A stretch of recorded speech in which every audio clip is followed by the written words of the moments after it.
नमो भगवते वासुदेवाय नमो नमः। भक्तों, आप सभी का स्वागत है आपके अपने चैनल पर संदीप भक्ति ज्ञान गंगा में।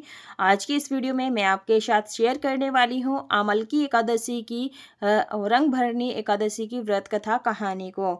देखिए, हिंदू धर्म में फागुन मास के शुक्ल पक्ष की एकादशी को आमलकी एकादशी, आंवला एकादशी, रंग भरनी एकादशी, श्रीनाथ द्वारा में कुंज एकादशी और खाटू नगरी में खाटू एकादशी के नाम से जाना जाता है। इस दिन एकादशी में भगवान विष्णु के साथ साथ आंवले के पेड़ की पूजा की जाती है। मान्यताओं के अनुसार जो कोई भी इस एकादशी का सच्चे मन से व्रत रखता है, उसकी सभी मनोकामनाएं पूरी होती हैं और मोक्ष की प्राप्ति होती है। अमल की एकादशी की पूजा करने के बाद में हमें कथा सुननी होती है। एक लोटा जल रख लेंगे और अपने सीधे हाथ में तिल और पुष्प लेकर के हुंकारा भरते हुए आंवला एकादशी, रंग भरनी एकादशी की व्रत कथा कहानी को पढ़ेंगे या सुनेंगे। तो कथा इस प्रकार से है। वैदिश नाम का एक नगरी था, जिसमें ब्राह्मण, क्षत्रिय, वैश्य और शूद्र सभी वर्ण आनंद से रहते थे। उस नगर में हमेशा वेद ध्वनि गूंजा करती थी और वहां किसी प्रकार का कोई अपराध नहीं होता था। साथ ही उस नगर में चैत्ररथ नाम का चंद्रवंशी राजा राज्य करता था और अत्यंत विद्वान और धर्मी था। उस नगर में हर कोई सक्षम था, कोई भी व्यक्ति गरीब और कंजूस नहीं था। साथ ही उस नगरी के सभी लोग विष्णु भक्त थे और एकादशी का व्रत किया करते थे। एक दिन फागुन मास के शुक्ल पक्ष की आमलकी एकादशी आई। उस दिन राजा समेत उनकी पूरी प्रजा ने विधि पूर्वक व्रत किया।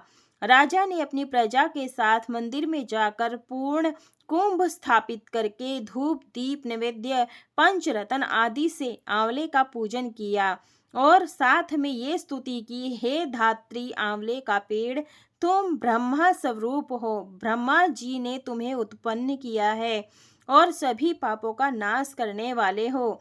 तुम्हें मेरा नमस्कार है। अब तुम मेरा अर्घ्य स्वीकार करो। तुम श्री रामचंद्र जी द्वारा सम्मानित हो। मैं प्रार्थना करता हूँ या करती हूँ, अतः आप मेरे समस्त पापों का नाश करो। इस स्तुति को पढ़ते हुए उस मंदिर में सब ने रात्रि में जागरण किया। रात में वहां एक बहेलिया आया जो अत्यंत पापी और दुराचारी था। वह जीव हत्या करके ही अपने परिवार का पालन पोषण किया करता था।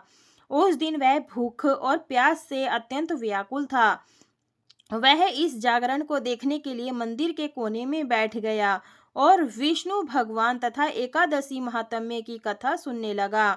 इस तरह अन्य मनुष्यों की भांति उसने भी एकादशी की सारी रात जागरण करके बिता दी। सुबह होते ही सब लोग अपने घर चले गए तो बहेलिया भी घर चला गया। घर जाकर उसने भोजन ग्रहण किया। कुछ समय बीतने के बाद उस बहेलिए की मृत्यु हो गई। मगर उस दिन अनजाने में रखे गए आमलकी एकादशी के व्रत तथा जागरण से उसने राजा विदुरथ के घर जन्म लिया और उसका नाम वसुरथ पड़ा। युवा होने पर वह चतुरंगिनी सेना के सहित तथा धन धान्य से युक्त होकर 10,000 ग्रामों का जो पालन करने लगा। एक दिन राजा शिकार खेलने के लिए गए, लेकिन वह मार्ग भूल गए और उसी वन में एक वृक्ष के नीचे सो गए। थोड़ी देर बाद पहाड़ी मलेच्छा वहां आए और राजा को अकेला देखकर मारो मारो शब्द करते हुए राजा को मारने के लिए उनकी ओर दौड़े। मलेच्छ कहने लगे कि इसी दुष्ट राजा ने हमारे अनेक संबंधियों को हमारा है तथा देश से निकाल दिया है, अतः अब इसका अंत अवश्य होगा। ऐसा कहकर वे सभी मलेच्छ उस राजा को मारने के लिए दौड़े और अनेक प्रकार के अस्त्र शस्त्र उसके ऊपर फेंके, लेकिन वे सब अस्त्र शस्त्र राजा के शरीर पर गिरते ही नष्ट हो जाते।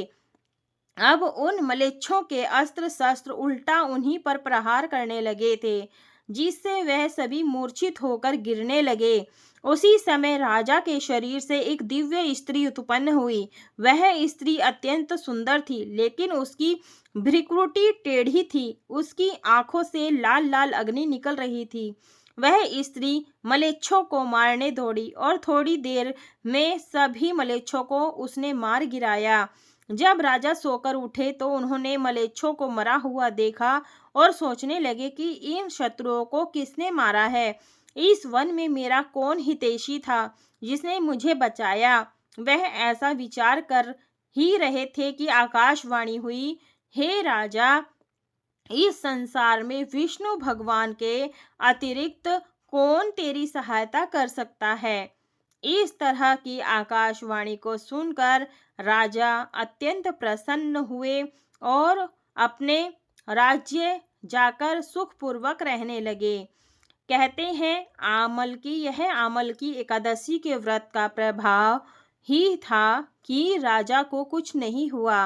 अतः जो मनुष्य इस आमल की एकादशी का व्रत करते हैं वे प्रत्येक कार्य में सफल होते हैं और अंत में उन्हें विष्णुलोक की भी प्राप्ति होती है। कथा सुनने के बाद में हाथ में जो तिल पुष्प लिए हैं वो जल के लोटे में डाल देंगे, क्षमा प्रार्थना मांग लेंगे और विनायक जी की कथा आपने अवश्य रूप से सुननी है, तभी आपका व्रत पूजन संपूर्ण होता है। और ये जो जल का लोटा है इसे हम सूर्य देव को अर्घ्य दे देंगे। अर्घ्य देते समय अपने पैरों के नीचे आसन जरूर से रखें, उसके बाद में जल दें। आप अगर कथा सुबह सुन रहे हैं सुबह भी सूर्य देव को अर्घ्य दें।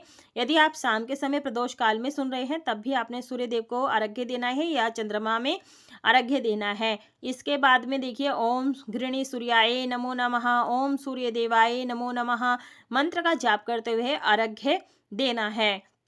देखिए, जो भी जल का छींटा है आपके पैरों पर नहीं आना चाहिए, इससे हमें दोष लगता है। और इस तरह से हमें 5 या 7 परिक्रमा जरूर से लगानी चाहिए। और इस तरह से परिक्रमा करने के बाद में देखिए भक्तों, जो अमल की एकादशी होती है इस दिन भगवान शिव ने माता पार्वती को अपने ससुराल में लेकर आए थे और तभी से यह रंग भरनी एकादशी जो है प्रसिद्ध है। तो अगर आप नया व्रत शुरू करना चाहते हैं तो अमल की एकादशी के दिन से आप अपना एकादशी का व्रत शुरू कर सकते हैं। और जो भी इसकी पूजा विधि क्या होती है, इसके नियम क्या होते हैं, ऑलरेडी वीडियो हमारे चैनल पर आ चुका है, आप जरूर देख लीजिएगा, उसका लिंक आपको डिस्क्रिप्शन में मिल जाएगा। पूरा वीडियो देखने के लिए आप सभी का धन्यवाद। कमेंट बॉक्स में हरे कृष्णा राधे राधे अवश्य लिखें।